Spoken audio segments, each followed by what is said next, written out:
This conference will now be recorded.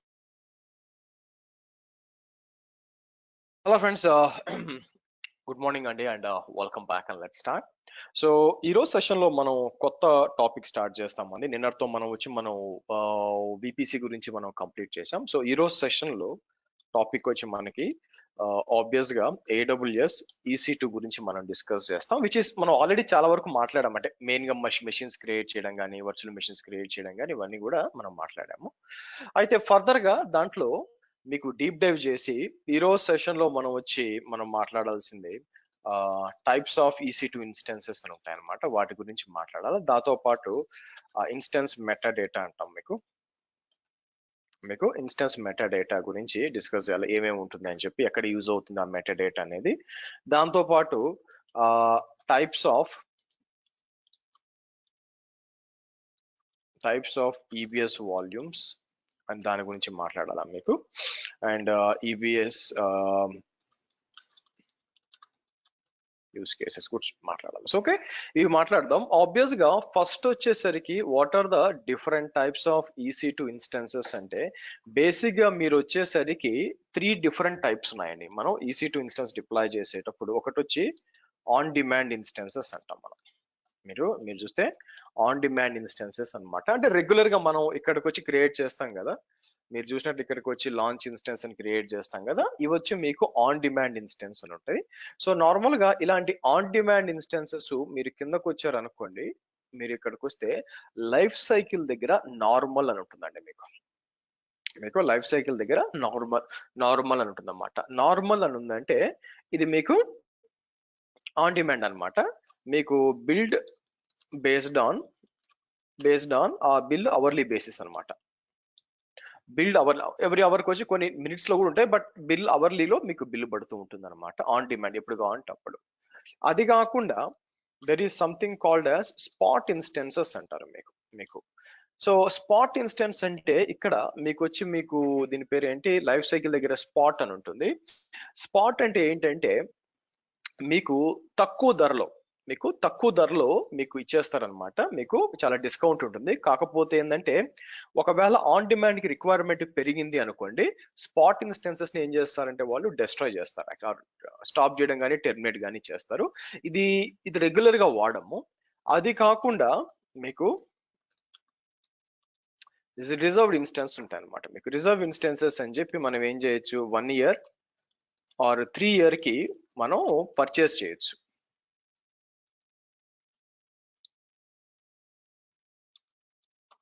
1 year కానీ 3 years కానీ మనం పర్చేస్ చేయొచ్చు అనమాట. మీకు 1 year అన్న 3 years కి పర్చేస్ చేసి ఆ విధంగా మీరు యూజ్ చేసుకోవచ్చు అనమాట. ఎందుకంటే డిస్కౌంట్ హెవీగా ఉంటుంది. ఒక ఫుల్ 1 year కి మీరు పే చేస్తే మీకు డిఫరెంట్ చార్జెస్ తగ్గుతాయి అనమాట. 3 years కూడా చార్జ్ చేస్తే. అయితే ఈ మధ్య కాలంలో రిజర్వ్ ఇన్స్టెన్సెస్ కాస్త they came with something called as savings plan అని ఉంటుంది అనమాట. మీకు వాటి గురించి కూడా మనం మాట్లాడాలి. సో కాబట్టి ఫస్ట్ మనం ఏం చేద్దాము, మనం ఒక సర్వర్ క్రియేట్ చేసేటప్పుడు మీకు ఏం చేస్తాను, ఇక్కడికి వచ్చి మీకు ఆల్రెడీ మన దగ్గర ఇన్స్టెన్స్ టెంప్లెట్ ఉంది మీకు.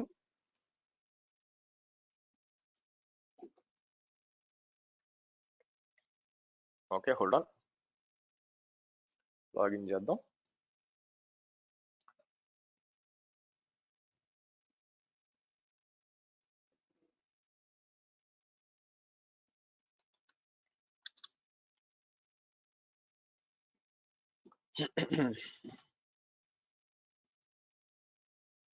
ఓకే, సో మనం ఏం చేద్దాం, క్రియేషన్ టైంకి మీరు చూసినట్లయితే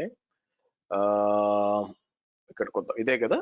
సో ఇక్కడికి వచ్చి నేను ఏం చేస్తాను, లాంచ్ ఇన్స్టెన్స్ ఫ్రమ్ టెంప్లెట్ అన్నప్పుడు అక్కడ మీకు అన్ని కూడా సెట్టింగ్స్ అన్ని ఉంటాయండి. మీరు చూస్తే ఏఎంఐ సెలెక్ట్ చేయడము. సో ఇన్స్టెన్స్ టైప్ మీకు తెలిసిందే. మీకు there are different types of instance types అన్నమాట మీకు. సో ఇక్కడికి వచ్చి నేను మీకు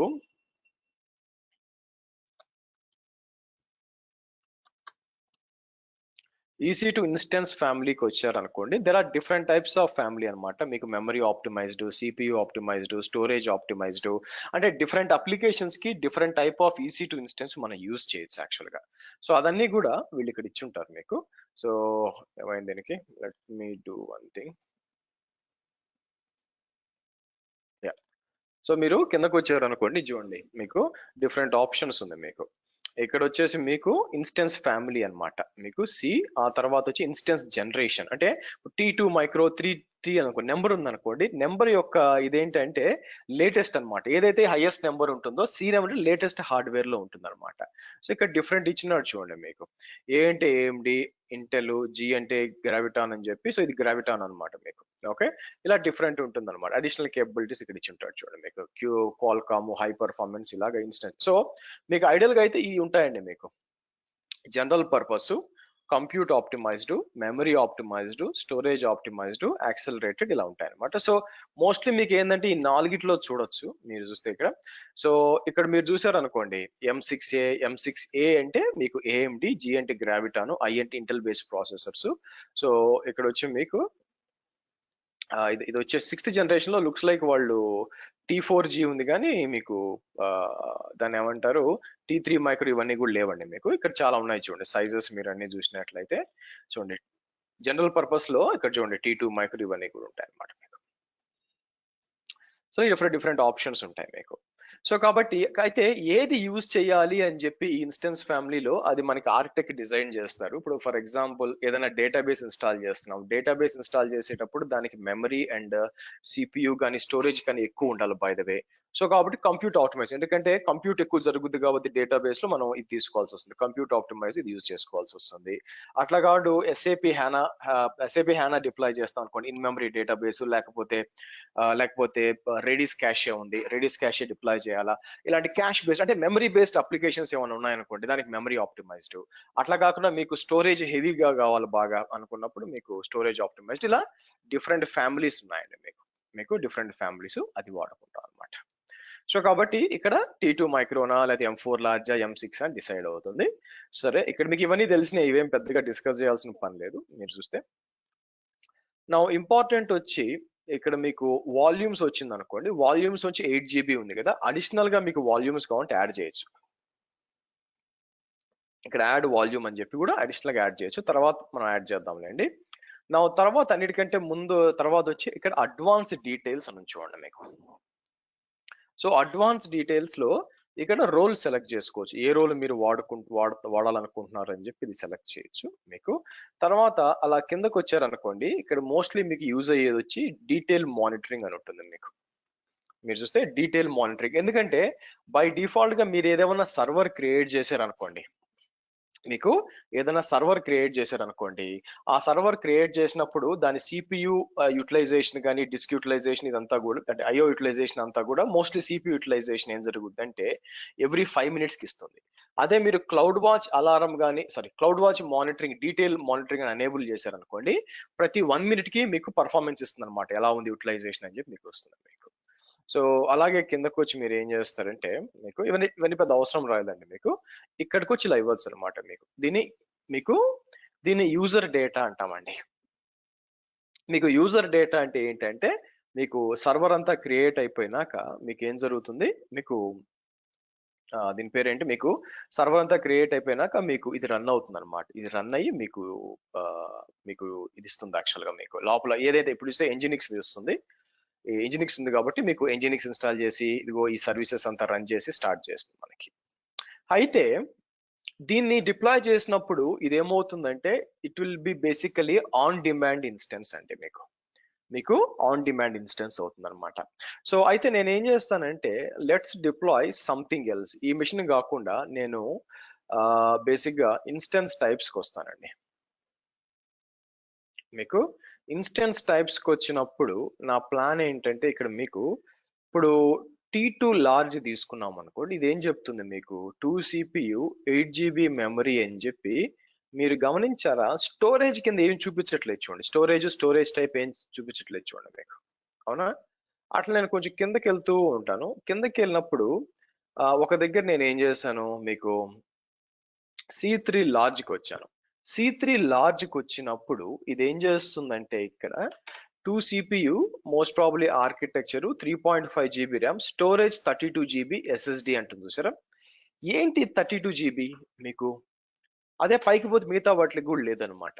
నా ఒక సర్వర్ కి మనం storage, there are different types of storage in AWS అండి మీకు.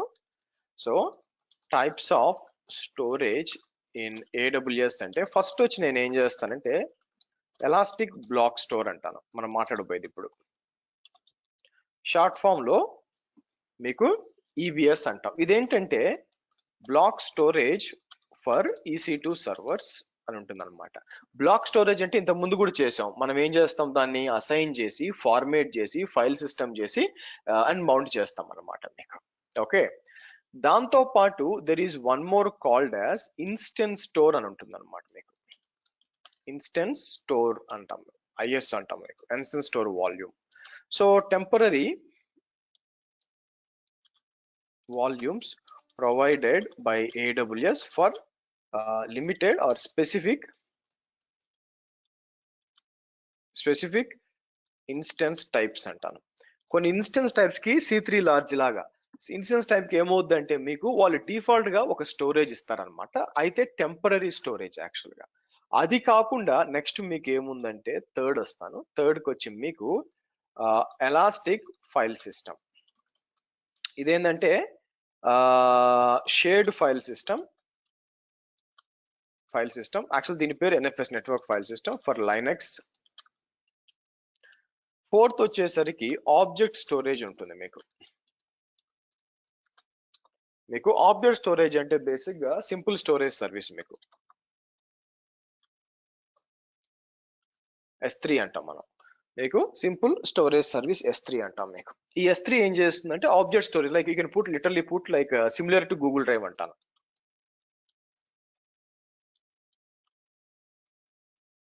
ఏదైనా ఫైల్స్ ఏమైనా పెట్టుకోవాలంటే బట్ చాలా అడిషనల్ ఫీచర్స్ ఉంటాయి, but similar to Google drive అనుకోండి ఇట్లా.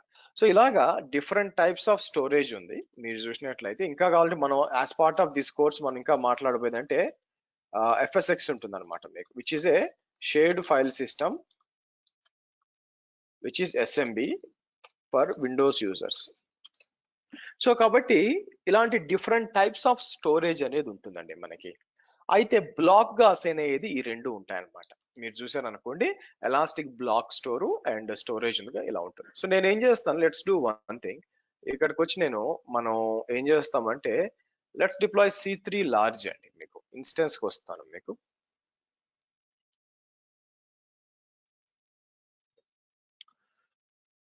సో లాంచ్ ఇన్స్టెన్స్ అని చెప్పి ఓకే.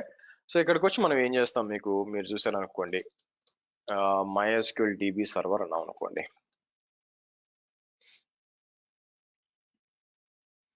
MySQL DB సర్వర్ అని చెప్పి మనం లెట్స్ టేక్ ఉబుంటు. యాక్చువల్గా ఉబుంటు ఒకటి తీసుకుంటాను. ఉబుంటు ఒకటి తీసుకొని ఇక్కడికి వచ్చి నేను ఏం చేస్తాను 20 ఈస్ ఫైన్. అయితే ఇంపార్టెంట్ అక్కడ వచ్చి ఇక్కడ దీని దగ్గరకు వచ్చినప్పుడు C3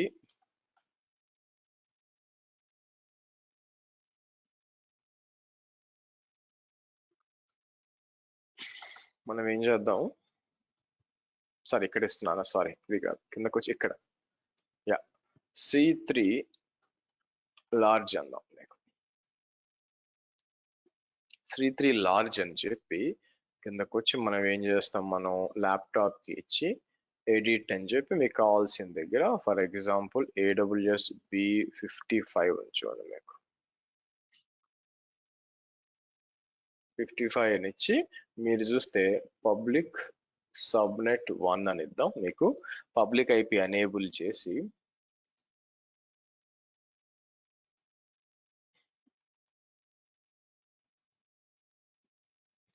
అలో ఆల్ ట్రాఫిక్. సో నెక్స్ట్ మీరు చూసారు అనుకోండి, ఇది డిఫాల్ట్ గా ఉంది కదా. అది కాకుండా చూడండి ఇన్స్టెన్స్ స్టోర్ వాల్యూమ్స్ అని మీకు 2 వాల్యూమ్స్ అసైన్, ఒక్కొక్కటి 16 GB అసైన్ అయింది. దీన్నే ఎఫర్మల్ అంటున్నాం. ఎఫర్మల్ అంటే టెంపరరీ అనమాట మీకు. ఎఫర్మల్ అంటే temporary by the way. Okay, ఇక్కడ చేశాం కదా. సో కిందకి అడ్వాన్స్ డీటెయిల్స్ కి వచ్చినప్పుడు మీకు కావాలనుకుంటే మీకు దీని ప్రొఫైల్ ఎక్కడ ఉంది, ప్రొఫైల్ తీసుకొచ్చి అడ్మిన్ రోల్ అంటాను. మీరు మళ్ళీ కిందకు వచ్చి మనకి క్లౌడ్ వాచ్ మానిటరింగ్ లో నేను ఎనేబుల్ చేస్తాను డీటెయిల్ మానిటరింగ్. ఆ తర్వాత మీకు అన్నిటికంటే కిందకు వచ్చి ఇక్కడ మీకు ఇక్కడికి వచ్చి నేను ఇది సెలెక్ట్ చేయండి, టోకన్ అనమాట. సెక్యూరిటీ కోసం నేను meta data V1 and V2 token optional ఇది సెలెక్ట్ చేస్తాను. సెలెక్ట్ చేసి మీకు అలౌ ట్యాగ్స్ అని చెప్పి మీకు ఇది సెలెక్షన్ ట్యాగ్ ఇంతకుముందు వచ్చేది కదా, ఈ రెండు ఇంతకుముందు తర్వాత వచ్చినాయి అనమాట. ఇక్కడ ఏమి ఇస్తామంటే మనకి సర్వర్ క్రియేట్ అయిన వెంటనే నాకు ఇలా ఇస్తాను. ఆగండి, ఇక్కడికి వచ్చి నేను ఇది ఉబుంటు కదా, బిన్ బ్యాష్ అంటానండి. బిన్ బ్యాష్ అని చెప్పి apt update మీకు sudo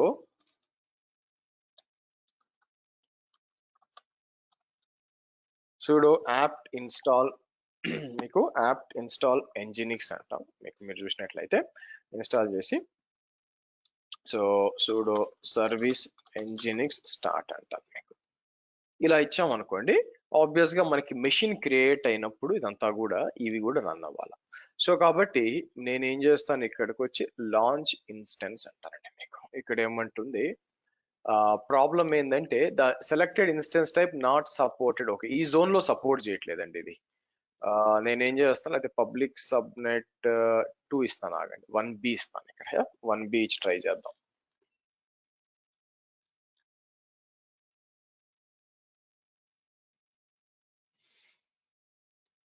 ఓకే, గుడ్ అండి.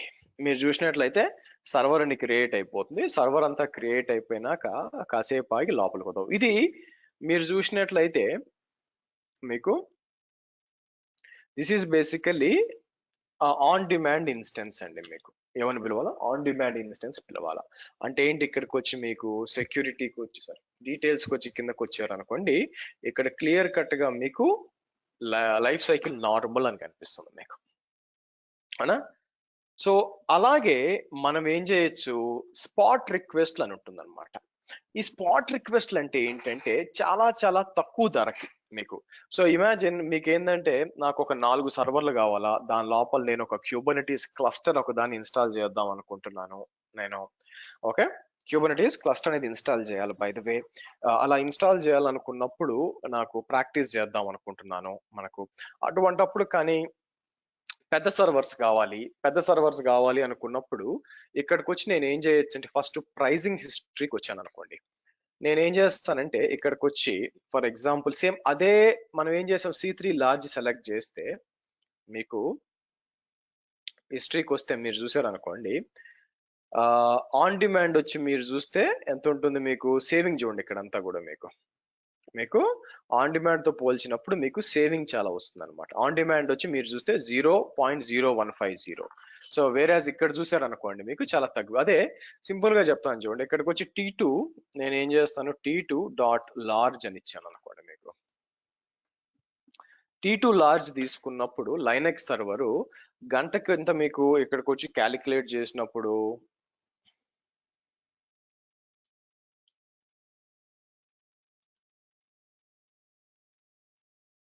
సో సమ్వేర్ లైక్ 8 రూపీస్ మీకు. మీరు చూసినట్లయితే మీకు 8 రూపీస్ అనమాట. కానీ ఇక్కడ చూస్తే మీకు 0.050% సేవింగ్స్ అండి మీకు లిటరల్ గా ఇలా ఉంటుంది అనమాట. సో కాబట్టి ఇమాజిన్ మీకు కొన్ని సర్వర్స్ కావాలనుకోండి, నాకు ఒక 3 సర్వర్స్ కావాలి, నేను ఏం చేయాలంటే ఒక క్యూబర్నెటీస్ క్లస్టర్ ఒకటి డిప్లాయ్ చేయాలనుకుంటున్నాను దాని లోపల.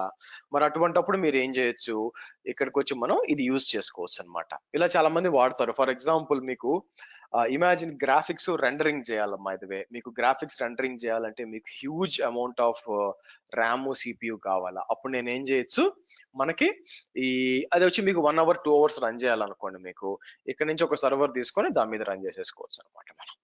స్పాట్ ఇన్స్టెన్సెస్ ఇక్కడికి వచ్చి స్పాట్ మీరు డిప్లాయ్ కూడా చేయొచ్చు. నేను ఏం చేస్తాను, రిక్వెస్ట్ స్పాట్ ఇన్స్టెన్స్ అన్నాను అనుకోండి. మీకు స్పాట్ ఇన్స్టెన్స్ అని చెప్పి నేను ఏం చేస్తాను, ఇక్కడ మీకు సేమ్ ఇందాక మనం ఇచ్చిందే మీరు చూసారు అనుకోండి. ఇక్కడ ఉబుంటుకి వస్తే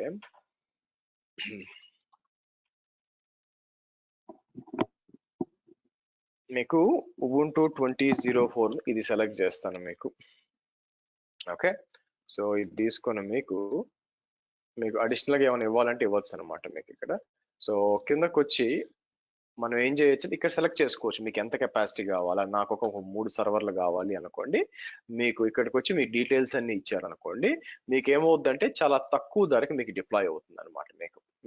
కాకపోతే మేజర్ ప్రాబ్లం ఏంటంటే, మీరు దీన్ని వాడాలంటే మేజర్ ప్రాబ్లం వచ్చి ఒకవేళ ఆన్ డిమాండ్ కి రిక్వైర్మెంట్ పెరిగింది అనుకోండి, ఆన్ డిమాండ్ కి రిక్వైర్మెంట్ పెరిగితే మీ స్పాట్ ఇన్స్టెన్సెస్ ని వాళ్ళు ఏం చేస్తారు, షట్ డౌన్ చేస్తారు. మీకు shut down depends upon shut down delete అని చెప్పి మీరు సెలెక్ట్ చేసుకున్న దాన్ని బట్టి డిలీట్ చేసేస్తారు మీకు. ఓకే, అది ఒక ఇబ్బంది ఉంది. సో కాబట్టి అది లేకుండా మనం చూసుకోవచ్చు అనమాట. అది లేకుండా ఉండాలంటే ఆబ్వియస్ గా అంటే ఎప్పుడైనా డిలీట్ అయిపోవచ్చు సర్వర్, ఆర్ ఎప్పుడైనా షట్ డౌన్ అవ్వచ్చు సర్వర్. కాబట్టి మనం ఏదైనా క్రిటికల్ కాంపోనెంట్స్ దాంట్లో డేటాబేస్లు అలాంటివి దాంట్లో రన్ చేయకూడదు మీకు. ఓకే, సో సరే, సర్వర్ అప్ అయిందో లేదో చూద్దాం. ఇక్కడికి వచ్చాను అనుకోండి, మీకు మనకి సర్వర్ అప్ అయిందండి. సర్వర్ కి కనెక్ట్ అవుదాం యాక్చువల్ గా. మీకు ఫస్ట్ ఇది కాపీ చేసి నేను ఇలా ఇచ్చాను అనుకోండి, మీకు మీరు చూస్తే వెల్కమ్ టు ఎంజినిక్స్ ఇన్స్టాల్ అయింది చూడండి. దాని లోపల మీకు ఏదైతే చేసాం, సో మరి దాని లోపల లాగిన్ చేస్తాను. దాని లాగిన్ చేసినప్పుడు ఉబుంటు అని చెప్పి నేను ఇక్కడికి వచ్చి లాగిన్ చేస్తాను.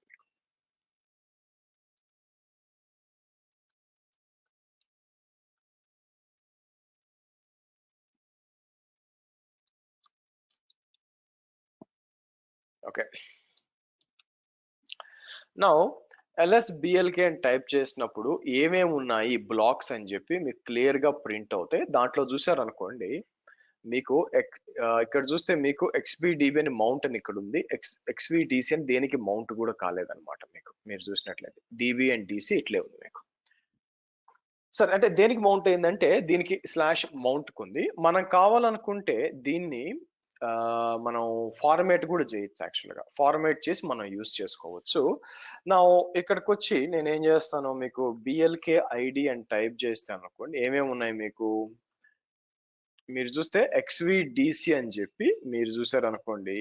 XVDC అని చెప్పి దీని మీద ఒక UID ఉంది. XVDB అని చెప్పి ఒక UID, కానీ పార్టిషన్ టైప్ ext2 అని ఉంది. మనం ఒక పని చేయొచ్చు. నేను కావాలనుకుంటే మీకు మీకు నేను ఏం చేస్తానంటే fdisk అని చెప్పి dev అని చెప్పి XVDCని మనం ఫార్మేట్ చేస్తాం అన్నమాట.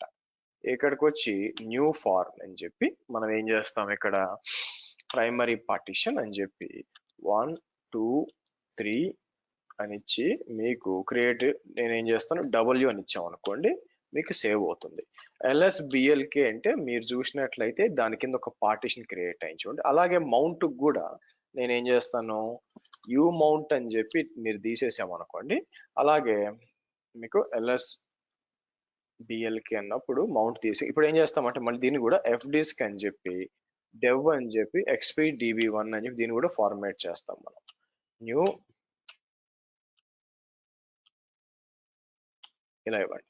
సో LSBLK అని టైప్ చేసి రెండింటి మీద పార్టిషన్లు వచ్చినాయి మీకు. అవునా, ఇప్పుడు దీన్ని మౌంట్ చేస్తాను. మీకు మౌంట్ చేద్దాం.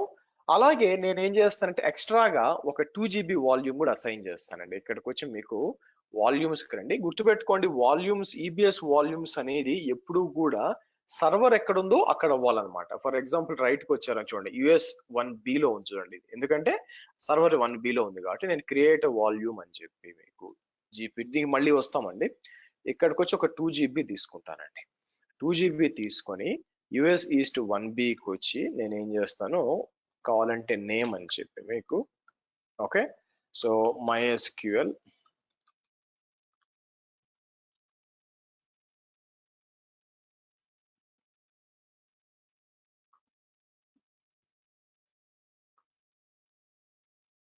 మీకు MySQL వాల్యూమ్ ఉంటుంది మీకు. ఓకే,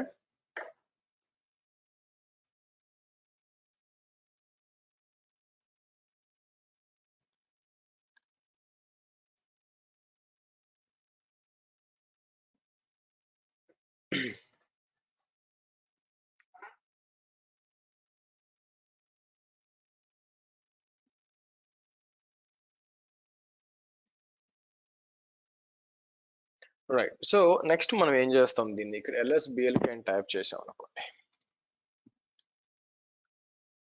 ఓకే, ఇక్కడికి వచ్చి నేను ఏం చేస్తాను, మళ్ళీ fdisk అని చెప్పి dev xvdf అన్నాం అనుకోండి. మీకు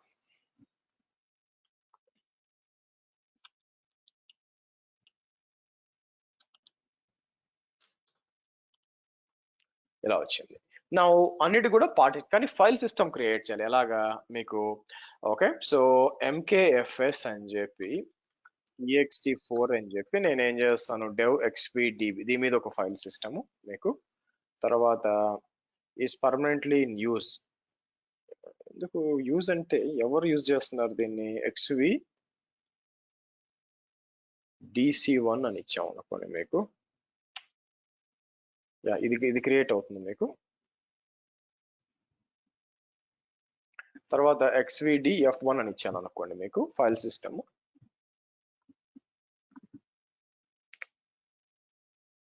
హోల్డ్ ఆన్, మీకు ఫార్మాట్ అవుతుందండి, మీకు ఫైల్ సిస్టమ్ క్రియేట్ అవుతుంది. అందుకే కొంచెం 16 GB అంటే పెద్దదిగా టైం తీసుకుంటుంది.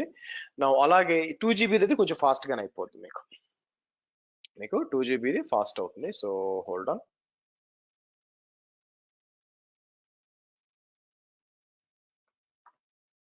ఓకే, డన్ అయిపోయింది. అలాగే XVDF1 అని మనం ఇచ్చేద్దాం బై ద వే ఇక్కడ. అయిపోయింది. Okay, now but due to some reason LSBLK అయినప్పుడు ఎందుకు నాకు పార్టిషన్ క్రియేట్ అయింది కానీ మీకు XVDB1 కదా మీకు. ఇదేమంటే XV is apparently in use by the file system అని ఉంది మీకు, కానీ ఎక్కడ యూజ్ చేసినట్టయితే నాకు కనిపించట్లేదు మీకు.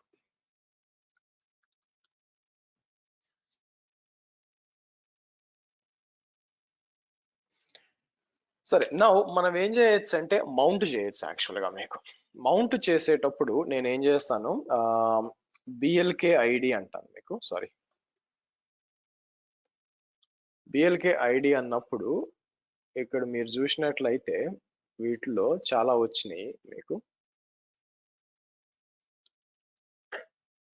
దీంట్లో అవసరం లేనిది ఏంటంటే నాకు ఇవేం అవసరం లేదు.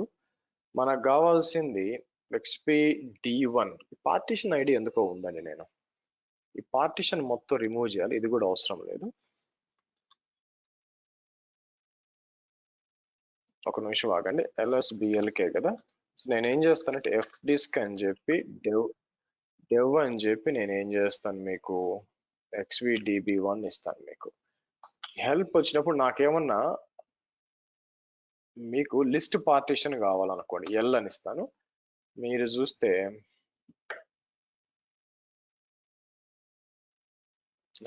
Add new print partition table P అని ఇస్తాను. మీరు చూసినట్లయితే మీకు ఒకటి ఉందన్నమాట. నాకేం కావాలో నేను డిలీట్ చేద్దాం అనుకుంటున్నాను దాన్ని. మనం ఏం చేస్తున్నాం, ఎక్కడుంది మీకు ఆప్షన్ పైకి వస్తే delete పార్టిషన్ అని ఉంది మీకు. ఓకే, W అని ఇస్తాను. LSBLK అంటే మీరు చూస్తే పార్టిషన్ డిలీట్ అయిపోయింది చూడండి ఇక్కడ మీకు. మళ్ళీ fdisk అని చెప్పి dev XVDB1 అని చెప్తాం మీకు. New partition primary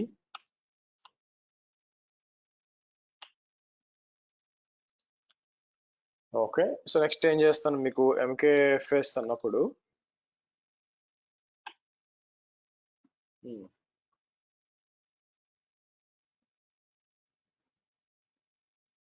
I think swap partition వాడుకుంటుంది అనుకోండి. ఒక్క నిమిషం ఆగండి. స్వాప్ అని వచ్చినప్పుడు మీకు స్వాప్ అనేది మీకు టెంపరీ అంటే మీకు విండోస్ లో వర్చువల్ మెమరీ లాగా ubuntu స్వాప్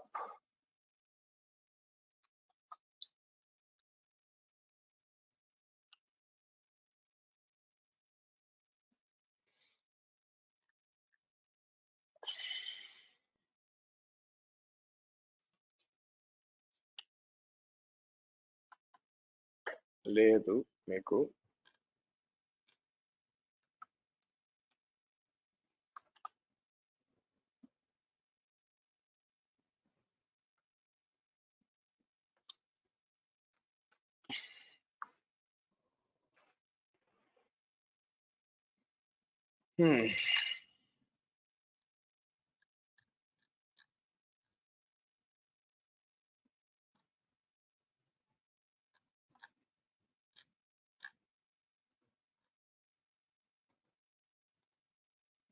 స్వాప్ ఆఫ్ కూడా చేయొచ్చు యాక్చువల్గా. సో స్వాప్ ఆన్ -s అన్న నాకేంటే లేనట్టుంది యాక్చువల్గా. బట్ నా ప్లాన్ ఏంటంటే ఇది ఎవరు వాడుతున్నారు LSBLKలో XVDB అనేది ఎవరో వాడుతున్నట్టు వస్తుంది కానీ ఎక్కడ నాకు కనిపించట్లేదు. సరే, మనం ఈ రెండింటిని యూజ్ చేద్దాం మీకు. సో మీకు తెలుసు ఇది వచ్చి ఈబిఎస్ వాల్యూమ్, ఇది వచ్చి మీకు ఇన్స్టెంట్ స్టోర్ వాల్యూమ్ అన్నమాట. అంటే బేసిక్ గా ఇదేంటంటే టెంపరీ వాల్యూమ్. నౌ ఇన్నాక రీసెంట్ గా one of the interview handle చేశానండి. ఆ ఇంటర్వ్యూ హ్యాండిల్ చేసినప్పుడు ఈ క్వశ్చన్ అడిగారు, what are the advantages disadvantages of instant store volume and EBS volume అని చెప్పి మీకు. సో ఇన్స్టెంట్ స్టోర్ వాల్యూమ్ అంటే ఏంటి, మీకు ఇక్కడ స్పెసిఫిక్ గా ఒక సర్వర్ ని క్రియేట్ చేస్తున్నప్పుడు ఇక్కడ చూసారనుకోండి మీకు C3 లార్జ్ లో ఈ 32 GB వచ్చింది సరే, 2 × 16 GB. మిగతా సర్వర్ కి లేదు. దీని ఇన్స్టెంట్ స్టోర్ వాల్యూమ్. ఇది ఎక్కడి నుంచి వస్తుంది తెలుసా మీకు? ఇమాజిన్ నార్మల్ గా ఒక ఫిజికల్ సర్వర్ ఉందనుకోండి, దీన్ని ఏమంటారంటే దీన్ని ఫిజికల్ సర్వర్ అంటాం మనం.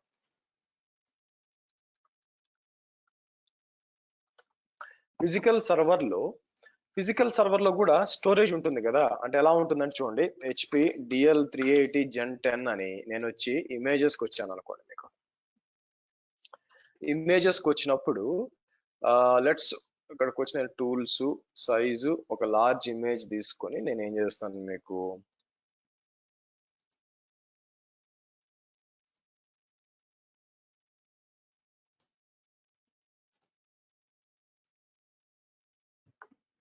ఇలా తీసుకోండి. ఇక్కడ మీకు ఇది కనిపిస్తున్నాయి చూసారా, ఇవన్నీ కూడా దాన్ని ఏమంటారు ఇక్కడ మీకు, ఇవన్నీ ఈ గ్రీన్ లైట్ ఒకటి కనిపిస్తున్నాయి చూసి, ఇవన్నీ డిస్క్లు అండి. మీకు ఇవన్నీ కూడా డిస్క్లు అనమాట. ఎన్ని ఐ థింక్ కేజ్ 8 అనుకుంటా. ఇక్కడ 1 2 3 4 5 6 8 3 24 డిస్క్లు ఉన్నాయండి. ఇక్కడ మీకు 24 డిస్క్లు ఉన్నాయి. ఇవన్నీ కూడా రైట్ కాంబినేషన్ లో ఉంటుంది. బట్ ఇది ఎందుకు చెప్తున్నానంటే, మీరు చూసినట్లయితే మీకు ఇప్పుడు నేను C3 లార్జ్ వచ్చింది కదా, C3 లార్జ్ మన మెషిన్ ఇక్కడ డిప్లాయ్ చేశాం కదా, దీనికి 2 స్టోరేజ్లు అసైన్ చేసాం. అది మీకు తెలుసు.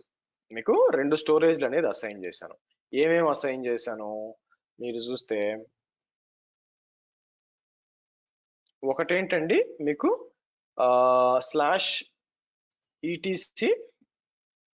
/dev ఇదనమాట. XVDF ఉంది మీకు.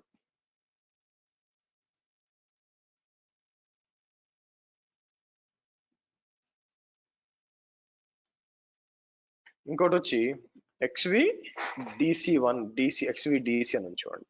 సో కాబట్టి మనకేం తెలుసు, ఇక్కడికి వచ్చి మనం ఇది రిమూవ్ చేసి /dev అని చెప్పి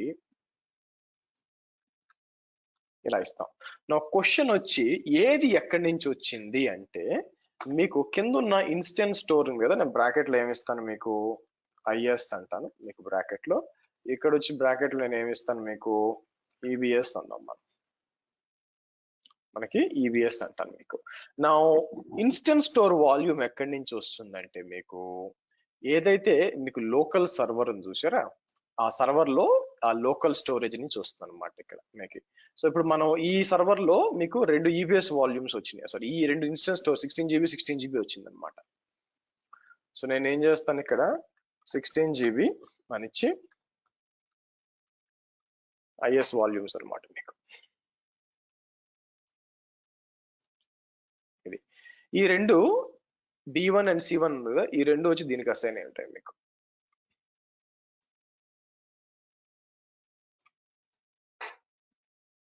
ఈ 2 వచ్చి మీకు దీనికి అసైన్ అయి ఉంటాయి అనమాట మీకు A to Z. ఓకే సరే రైట్. సో అది కాకుండా EBS వాల్యూమ్ ఉందనుకోండి,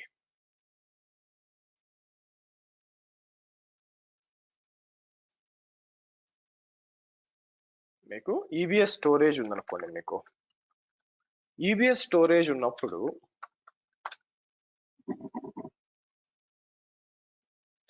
EBS స్టోరేజ్ వాల్యూమ్ ఇక్కడి నుంచి వస్తుంది అనమాట మీకు. లైక్ ఇదేదండి మనం యూజ్ చేసాము, ఇది DF1 ఇది మీకు ఇక్కడి నుంచి వస్తుంది మీకు. అంటే ఇది ఆల్రెడీ ఇస్తాను కదా, ఇది ఇక్కడి నుంచి వస్తుంది మీకు. ఇది ఫండమెంటల్ డిఫరెన్స్ మీకు. సో కాకపోతే ఇది EBS volume by the way మీకు. చాలా మంది ఏమనుకుంటారంటే EBS వాల్యూమ్ డైరెక్ట్ గా కనెక్ట్ అయింది అనుకుంటారు. ఇక్కడ చూసారా, ఇది డైరెక్ట్ గా కనెక్ట్ అయింది అనుకుంటారు. So one of the interesting question నేను ఇంటర్వ్యూ చేసేటప్పుడు, ఒక EBS వాల్యూమ్ ఉంది కదా మీకు, అది అసలు EC2 సర్వర్ కి ఎలా కనెక్ట్ అవుతుంది అనే క్వశ్చన్ రేజ్ చేసినప్పుడు చాలా మంది దానికి ఆన్సర్ తెలియదు. There are different storage protocols, but actual గా ఒక EC2 సర్వర్, మీ virtual machine server EBS volume కి ఎలా కనెక్ట్ అవుతుందంటే యూజింగ్ నెట్వర్క్ కనెక్షన్.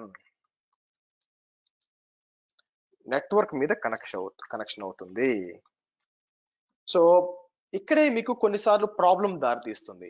ఏమవుతుందంటే బయట నుంచి మీరు కనెక్ట్ అయ్యే దాన్ని ఏమంటారు, IP అడ్రస్ ఒకటే ఉంటుంది, అంటే ఇంటర్ఫేస్ ఒకటే ఉంటుంది, అది EBS వాల్యూమ్ కూడా ఒకటే ఉంటుంది. అందుకే దెర్ ఈస్ సంథింగ్ కాల్డ్ అస్, ఇక్కడికి వస్తే ఇది మనం మీరు డిప్లాయ్ చేస్తున్నప్పుడు చూడండి, EBS ఆప్టిమైజ్డ్ ఉంది చూసారా, వీళ్ళు ఏమంటున్నారు EBS ఆప్టిమైజేషన్ సపోర్ట్ అని చెప్పి కొన్ని దగ్గర కిందకు వస్తే సపోర్టెడ్ ఉన్నాయి చూసారా. EBS ఆప్టిమైజ్డ్ వాల్యూమ్ అంటే అర్థం ఏంటంటే మీకు డెడికేటెడ్ గా ఒక నెట్వర్క్ ఇచ్చేస్తాడు అనమాట మీకు. అంటే ఈ నెట్వర్క్ ఉంది చూసారా, ఏదైతే EBS వాల్యూమ్ కనెక్ట్ అవుతుందో అది డెడికేటెడ్ గా ఉంటుంది మీకు. నాకు పర్ఫార్మెన్స్ ఇష్యూ వచ్చిందని చెప్తే చాలా మంది ఏం చేస్తారు, ఒక CPU పెంచుదాం, మెమరీ పెంచుదాం, డిస్క్ IO పెంచుదాం, ఓకే అంతా బానే ఉంది. అయితే వచ్చిన ఇబ్బంది ఏంటంటే మీకు మీ దగ్గర ఆడి కార్ ఉంది, లేకపోతే దాన్ని ఏమంటారు బెంజ్ కార్ ఉంది, కానీ రోడ్డు మాత్రం అంతా గుంతలమయంగా ఉంది అనుకోండి, ఎట్లా పోతారు? అదే పరిస్థితి ఇక్కడ. మీకు మంచి సూపర్ డూపర్ దాన్ని ఏమంటారు మీకు EBS వాల్యూమ్ ఉంది, కానీ నెట్వర్క్ కనెక్షన్ మీకు కంజెషన్ ఉంటే కష్టం. అందుకే మనం ఏం చేస్తాం, క్రిటికల్ అప్లికేషన్స్ కి మనకి EBS ఆప్టిమైజ్ స్టోరేజ్ తీసుకుంటాం అనమాట.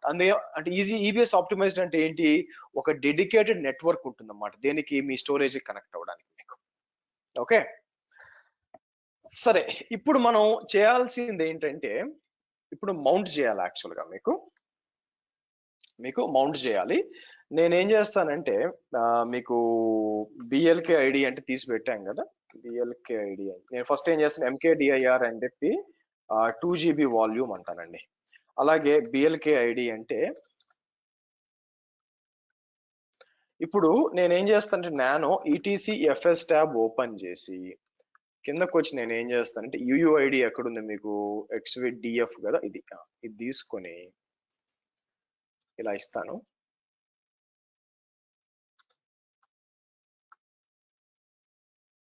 తర్వాత ఇలా ఇస్తాను. తర్వాత వచ్చి EXT4 అంటాను మీకు. కానీ నేను దానికి ఇవ్వనండి, దేనికి మన ఇన్స్టెన్స్ స్టోర్ వాల్యూమ్కి ఇవ్వను.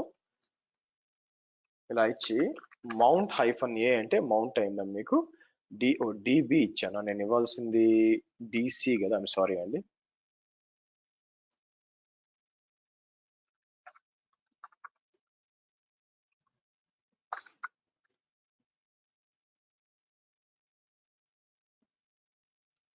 పైన ఇక్కడ ఉంచండి, FS ట్యాబ్ లో పైన కనిపిస్తుంది సార్, ఇది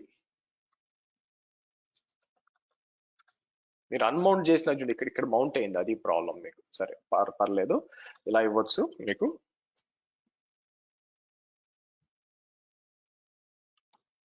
ఇలా మౌంట్ చేయొచ్చు. సో కాబట్టి మౌంట్ -A అన్నాం. సో DF-H అన్నప్పుడు మీరు DC 2 GB వాల్యూమ్కి వచ్చింది చూడండి మీకు. DF కదా, సారీ అండి, ఒక్క నిమిషం కన్ఫ్యూజ్డ్.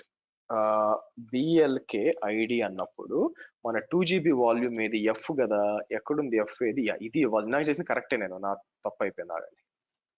అది 2 GB కదా. ప్రాబ్లం ఏంటంటే అది చూడండి 2 GB అయితే 15 GB చూపిస్తుంది, తప్పు కదా. నానో ETC FS ట్యాబ్కి వచ్చి నేను ఇది తప్పు అనమాట.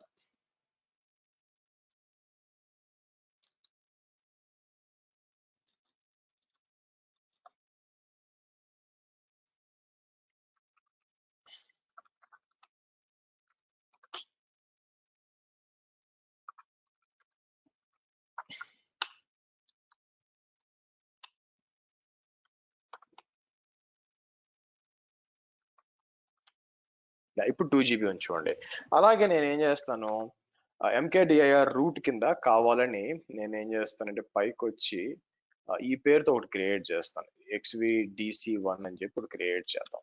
నేను ఇట్లా కూడా ఇవ్వచ్చు, మౌంట్ అని చెప్పి మీకు /dev XVDC1 అని చెప్పి తీసుకొచ్చి దీనికి మౌంట్ చేస్తే మౌంట్ అవ్వాలి మీకు.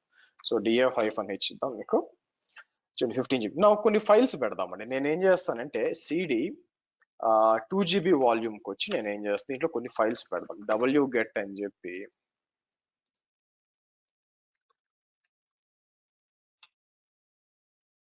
నేను టాకర్ ఒక ఫైల్ ఉంటే డౌన్లోడ్ చేస్తాను ఇక్కడ. సో ఇక్కడికి వచ్చి ఇన్స్టాల్ అని చెప్పి నేను కిందకి వచ్చి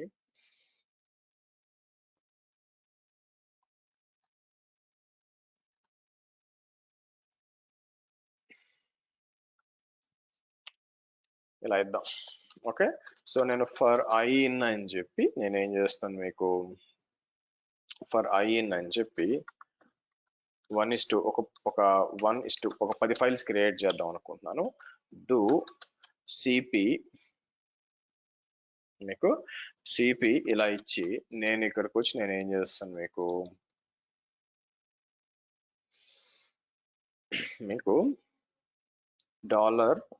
$i అంటాను. $i అని చెప్పి నేను ఏం చేస్తాను మీకు సో డన్ అన్నాం. సో మీరు చూస్తే 10 మీకు అంతేనా for i is equal to అయితే పని చేద్దాం. నేను ఏం చేస్తానంటే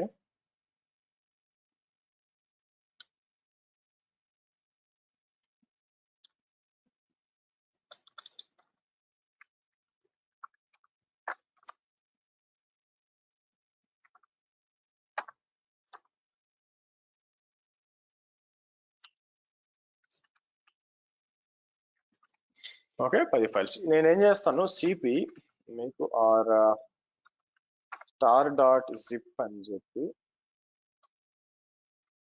తీసుకొచ్చి మనం ఎక్కడ మౌంట్ చేసింది మీరు చూస్తే దీనికి దించుతానండి మీకు. సో కాబట్టి దీంట్లో కొన్ని ఫైల్స్ ఉన్నాయి మీరు చూసినట్లయితే, అలాగే మీకు మనం మౌంట్ చేసిన 2 GB వాల్యూమ్ ఉన్నాయి కదా ఇలా వస్తాయి. నేనేం చేస్తాను ఒకసారి రీబూట్ స్టాప్ చేద్దామండి. నేనేం చేస్తాను కావాలి రీబూట్ చేస్తే ఉంటాయి కానీ మీరు స్టాప్ చేసి స్టార్ట్ చేశాను అనుకోండి ఏమవుద్దో ఆ డేటాకి ఏమవుద్దో చూద్దాం. మీకు స్టాప్ చేద్దాం. మీకు hold on.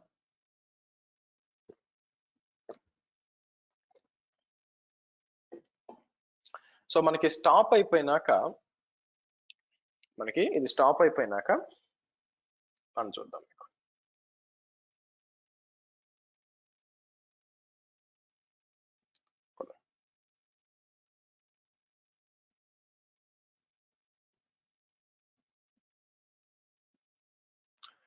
Okay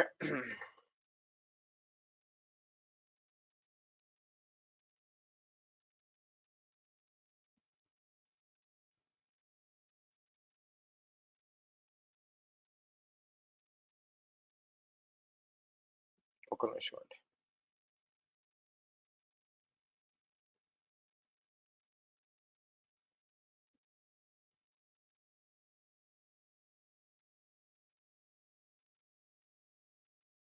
So let's start it again.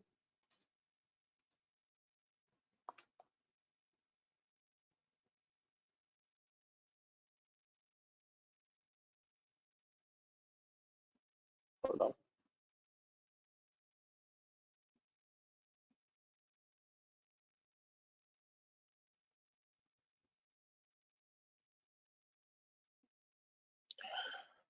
Okay right. So ఇప్పుడు లాగిన్ చేద్దాం.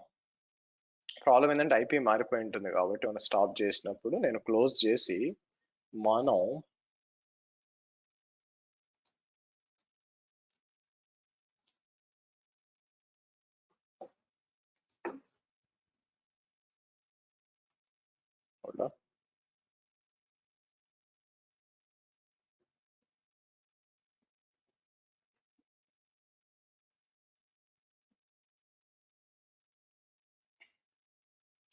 సో ఇక్కడికి వచ్చి నేను ఏం చేస్తాను మీకు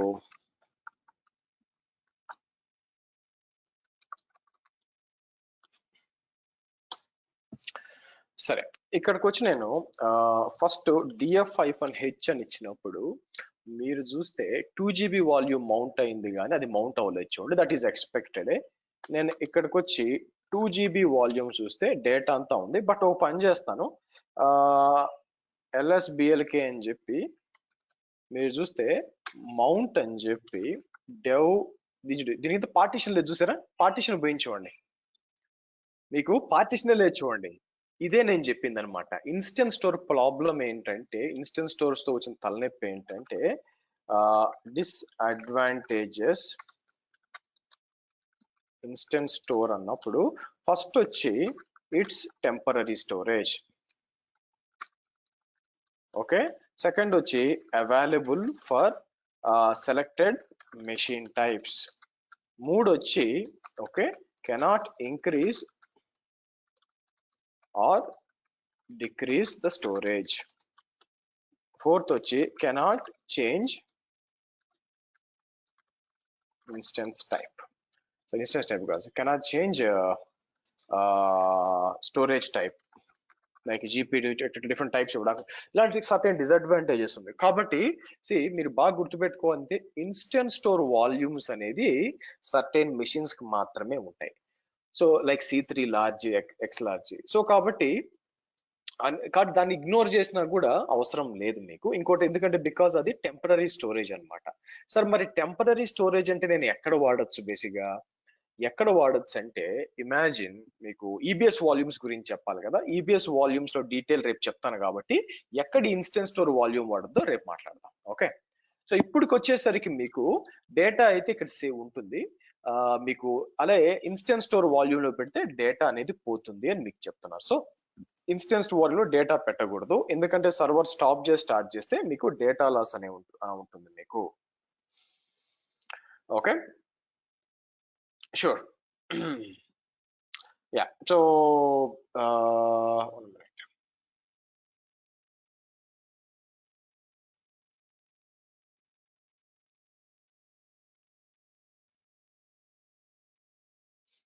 One minute. Okay, so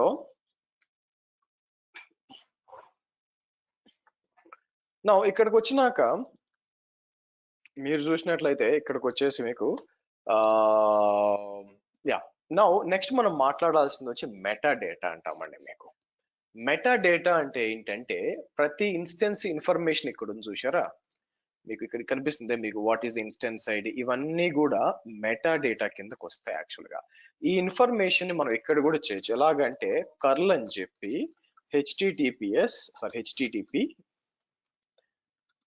http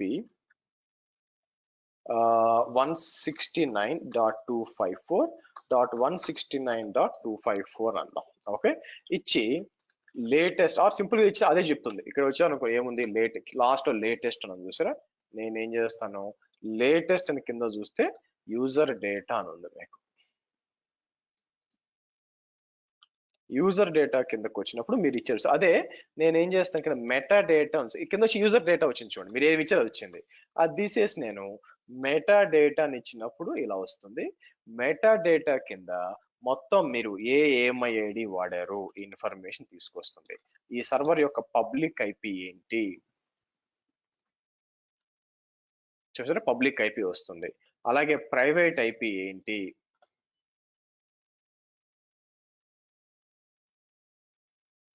మీకు మీరు చూడండి లోకల్ IPv4 వచ్చాం అనుకుంటే ఇలా వస్తుంది మీకు. సో అలాగే మీకు లోకల్ హోస్ట్ నేమ్ ఏంటి ఇలా వస్తుంది. మీరు చూసారా, మీకు ఇలా వస్తుంది అనమాట. సో కాబట్టి ఇన్స్టెన్స్ మెటా డేటా ఐడల్ గా అయితే ఇన్స్టెన్స్ మెటా డేటాతో మీకు పెద్ద పని ఉండదండి. కానీ ఇమాజిన్ మీకు one of the use case ఎలా చెప్పచ్చు అంటే మీకు మీరు డెవాప్స్ నేర్చుకునేటప్పుడు నేను ఏం చేస్తానంటే మీకు ఇది కాదు 37 కదా, 37 Ansible కోడ్కి వచ్చి let me show you something కదా.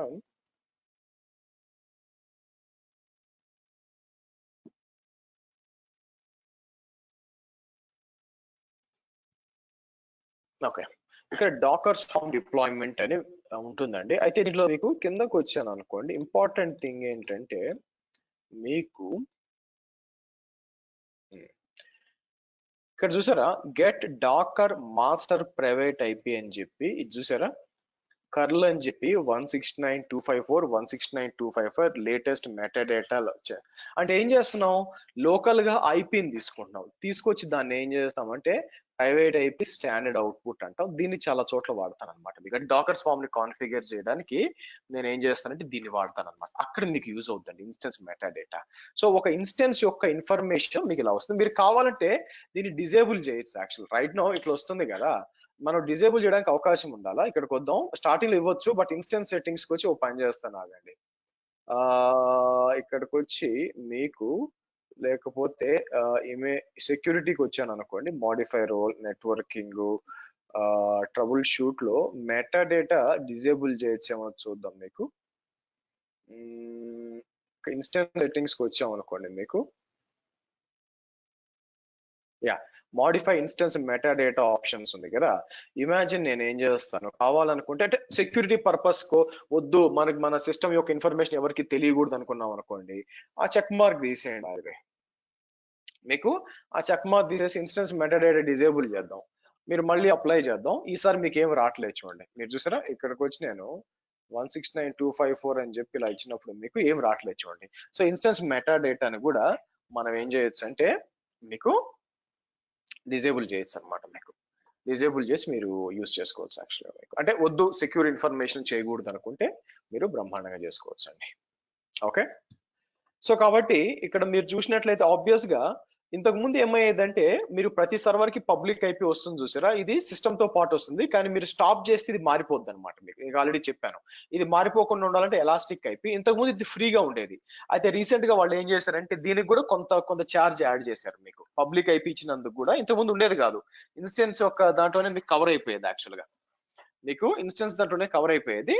బట్ ఇప్పుడు ఏంటంటే మీకు ఇది వస్తుంది, మీకు కొంచెం స్లైట్ ఛార్జెస్ అనేది మీరు చేయొచ్చు అనమాట. మీకు ఇంకోటి ఏం చేయొచ్చు, మీకు దీని లోపల ఇది వచ్చి ఆన్ డిమాండ్ అని ఆల్రెడీ చెప్పాను మీకు, ఇది ఆన్ డిమాండ్ అని చెప్పాను. అట్లా కాకుండా స్పాట్ ఇన్స్టెన్స్ ఏంటి, మీకు ఛార్జెస్ అలా తగ్గినప్పుడు మీకు సో ఆబ్వియస్ గా డిప్లాయ్ చేసి మీకు తక్కువ ఛార్జెస్ తో చేయొచ్చు. అది కాకుండా మీకు రిజర్వ్ ఇన్స్టెన్సెస్ అని ఉన్నాయండి. మీకు రిజర్వ్ ఇన్స్టెన్సెస్ ఏంటంటే, మీకు రిజర్వ్ ఇన్స్టెన్సెస్ ని మీరు 1 year ఆర్ 3 years మీరు తీసుకోవచ్చు అనమాట. మీకు చాలా చాలా సేవింగ్స్ వస్తాయి. ఫర్ ఎగ్జాంపుల్ ఇక్కడికి వచ్చి మీకు ఆన్ డిమాండ్ ఇన్స్టెన్స్ తీసుకున్నాం అనుకోండి. ఇందాక మనం ఒకటి చూసాం, T2 లార్జ్ తీసుకున్నాం. T2 లార్జ్ నేను ఏం చేస్తానంటే ఇక్కడికి వచ్చి 0.09208 అనుకుంటా కదా, ఇక్కడికి వచ్చి ఇంటూ 85 అని ఇచ్చినప్పుడు సమ్వేర్ లైక్ ఇంత వచ్చింది. సరే 8 రూపీస్ అనుకుందాం, ట్యాక్స్ తో కలిపి నేను ఏం చేస్తానంటే ఒక 8 రూపీస్ అనుకుందాం. సో కాబట్టి ఒక రోజంతా మీరు T2 లార్జ్ రన్ చేస్తే మీకు ఒక రోజుకి 192 రూపీస్, సంవత్సరం అంతా రన్ చేస్తే 365 డేస్ వేసుకుంటే 70,000. 3 ఏళ్ళు రన్ చేస్తే మీరు చూసినట్టయితే మీకు 3 ఏళ్ల పాటు ఒక T2 లార్జ్ ఇన్స్టెన్స్ మీరు రన్ చేస్తే మీకు బిల్ ఇట్లా వస్తుంది అనమాట. మీకు కరెక్ట్ క్యాలిక్యులేట్ చేసి, లేదా డాలర్స్ లో క్యాలిక్యులేట్ చేద్దాం. ఇక్కడికి వచ్చి నేను మీకు ఇన్స్టెన్స్ టైప్స్ కి వచ్చినప్పుడు నేను ఏం చేస్తాను, ఇక్కడ మీకు T2 డాట్ లార్జ్ అని ఇచ్చినప్పుడు ఏమొస్తుందండి, లైనెక్స్ తీసుకుంటే ఇదండి మీకు 0928 ఇంటూ 24 hours వేసాను అనుకోండి, ఇది ఇంటూ 365 days వేసాను అనుకోండి, ఇది ఇంటూ 3 years వేసాను అనుకోండి, 3 ఏళ్లకు వచ్చి 2500 అండి. ట్యాక్స్ తో కలిపి అన్ని కూడా మీకు T2 లార్జ్ వచ్చి మీకు మీరు చూసారు అనుకోండి 2500 ఫర్ 3 years 24/7 రన్ చేస్తాను మీకు, అవునా? అదే నాకు తెలుసు నా ప్రాజెక్ట్ 3 ఏళ్ళు పోతుంది కాబట్టి నేను ఏం చేస్తాను, రిజర్వ్ ఇన్స్టెన్స్ అని ఉంటుంది. రిజర్వ్ ఇన్స్టెన్సెస్ కి వచ్చి అదే నేను ఏం చేస్తాను, T2 లార్జ్ అని చెప్పి మీకు టర్మ్ వచ్చి 3 ఏళ్ళు పెట్టి, ఆఫరింగ్ కూడా ఒకే స్టాండర్డ్, మధ్యలో కన్వర్ట్ మధ్యలో మార్చచ్చు, నేను ఇదే పెట్టి డబ్బులంతా ఒకేసారి అప్ఫ్రంట్ కడతాను అని చెప్పి సెర్చ్ చేస్తే మీకు ఎంత పడుతుందండి, అప్ఫ్రంట్ మొత్తం కడితే మీకు యూజింగ్ రిజర్వ్డ్ మీరు చూడండి $917 అండి మీకు, అంతేగా క్లోజ్ టు మీకు ఎంత 60% 70% డిస్కౌంట్ వస్తుంది అనమాట. సో కాబట్టి ఇంత సేవ్ చేసుకోవచ్చు. ఏంటి, లాంగ్ టర్మ్ వాడినప్పుడు మీకు చాలా చాలా సేవ్ చేసుకోవడానికి మీకు ఆస్కారం ఉంటుంది. సో కాబట్టి చాలా మంది వాడతారు. If they are very very keen about next 3 years మనకి ప్రాజెక్ట్ పోతుంది, చాలా సేవ్ చేసుకోవాలనుకుంటే మీరు చేసినట్టే మీకు ఇది చేయొచ్చు అనమాట. సరే, ఇది కాకుండా ఇంకోటి ఏం చేయొచ్చు అంటే మీకు nowadays they are actually talking about savings plan అని ఉందండి. ప్రాబ్లం ఏంటంటే reserve instances are applicable for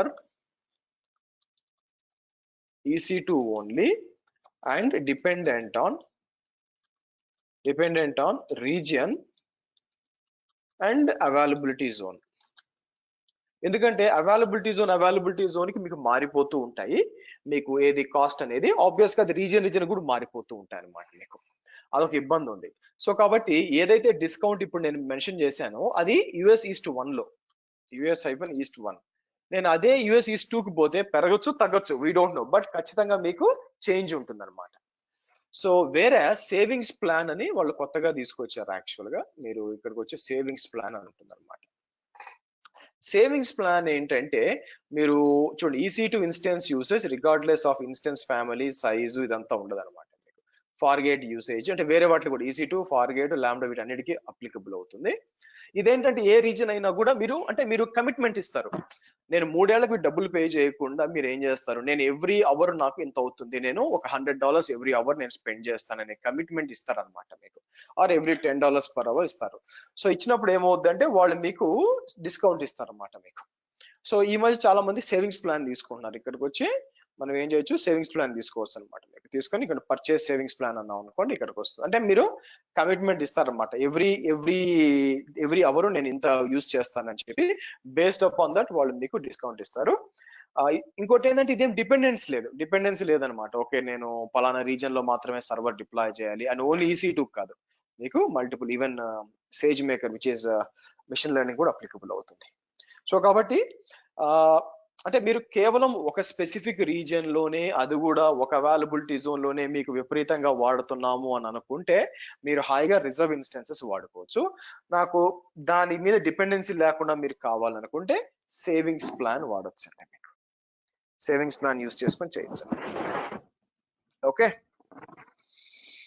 so ఇదండి మీరు చూసినట్లయితే different types of machine types కానీ, లేకపోతే మీకు EC2 ఇన్స్టెన్స్ టైప్స్ కానీ, ఎలాగ స్టోరేజ్ అసైన్ చేయాలా, ఫార్మేట్ చేయాలా, ఇన్స్టెన్స్ స్టోర్ అంటే ఏంటి, EBS వాల్యూమ్స్ అంటే ఏంటి. రేపు ఏం చేస్తామంటే మన ప్లాను EBS వాల్యూమ్, రేపు ఫ్రైడే కాబట్టి EBS వాల్యూమ్ గా స్పెసిఫిక్ గా తీసుకొని EBS వాల్యూమ్స్ అంటే ఏంటి, ఎలా పనిచేస్తుంది, ఆ తర్వాత మనకి స్నాప్ షాట్స్ ఉంటాయి, స్నాప్ షాట్స్ ఎలా పనిచేస్తాయని చెప్పి వాటి గురించి రేపు మాట్లాడతాం. మీకు మండే క్లాస్ వచ్చినప్పుడు మండే క్లాస్ లో వచ్చి ఏమైనా ఎలా అంటే అమెజాన్ మెషిన్ ఇమేజెస్ అంటే ఏంటి, దాంట్లో వనరబిలిటీస్ ఎలా ఉంటాయి, స్కాన్ ఎలా చేయాలి, దాన్ని మన ఓన్ ఇమేజెస్ ఎలా క్రియేట్ చేయాలి, ఆ తర్వాత ట్యూస్డే వచ్చి SSL సర్టిఫికేట్స్ ఇవన్నీ మాట్లాడతాము. తర్వాత load balance, next week Wednesday and Thursday application load balancer and network load balancer, and Friday వచ్చేసరికి మనకి ఆటో స్కేలింగ్ గ్రూప్స్ ఇవి మాట్లాడతాం అన్నమాట. సో నెక్స్ట్ వీక్ అంతా కూడా మనం EC2 మీదే జాగ్రత్తగా చూసుకుంటూ వెళ్తాం మనం. ఓకే సరే, వన్స్ అయిపోయినాక నేను ఏం చేస్తాను, ఇక్కడికి వచ్చి మన మిషన్ ని టెర్మినేట్ చేయాలి కాబట్టి నేను ఏం చేస్తాను, ఐ విల్ టెర్మినేట్ ఇన్స్టెన్స్ అంటాను మీకు. ఇదండి మీరు చూసినట్లయితే EC2 Part 1 అన్నమాట. దీంట్లో మోస్ట్ ప్రాబబ్లీ ఇంటర్వ్యూలో అడగాల్సి వచ్చినప్పుడు వాళ్ళ క్వశ్చన్ ఎలా వస్తుందంటే what are the different types ఏమున్నాయి, EBS volume and instance store కి వ్యత్యాసం ఏంటి బేసిక్ గా మీకు, సో దీన్ని ఏమంటారు, ఇన్స్టెన్స్ మెటాడేటా టైప్స్ ఏంటి, సెక్యూరిటీ పరంగా ఎలా మనం డిజేబుల్ చేయొచ్చు, ఇలాంటి ఫ్యూ అడగొచ్చు మీకు. డిస్క్ ఫార్మేటింగ్ కూడా ఎలా చేస్తారో అడగొచ్చు మీకు. ఓకే, క్వశ్చన్స్ అండి, any doubts?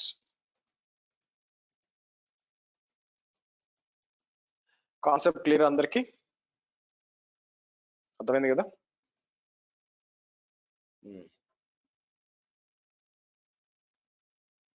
Yes Rajesh Kumar, any question? Sir నిన్న ఫైర్ వాల్ రూల్ సప్లై చేస్తున్నప్పుడు, హలో చెప్పండి.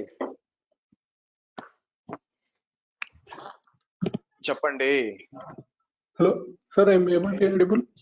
అవును వినిపిస్తుంది, చెప్పండి. సార్ నా వాయిస్ వినిపిస్తుందండి, చెప్పండి.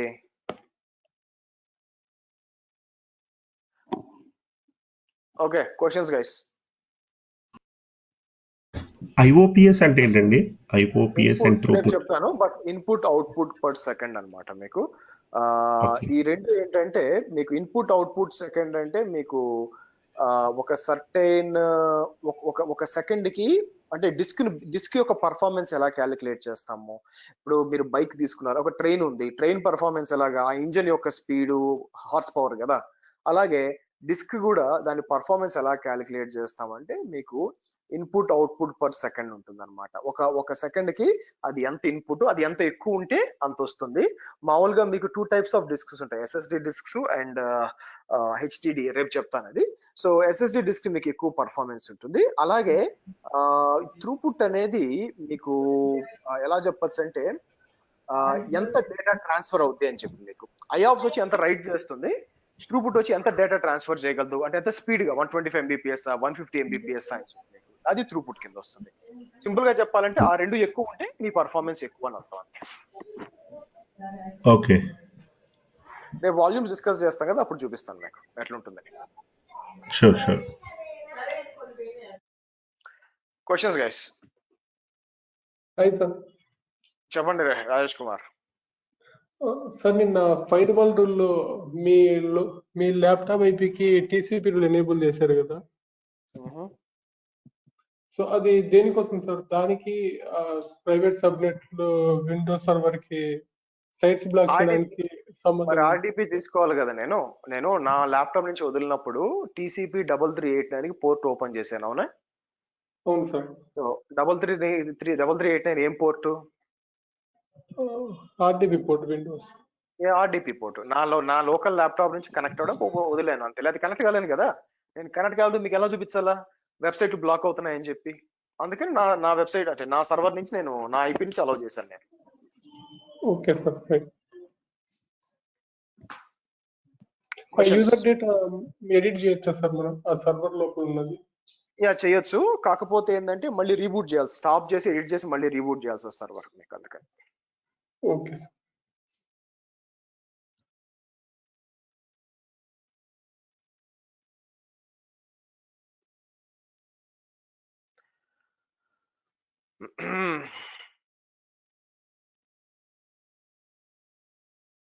Any questions?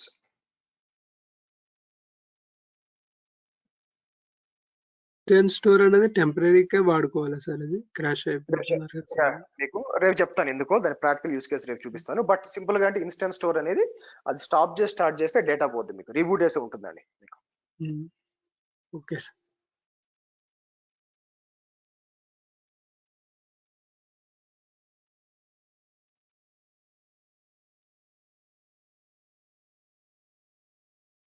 Chalo, thank you guys. See you tomorrow, same time.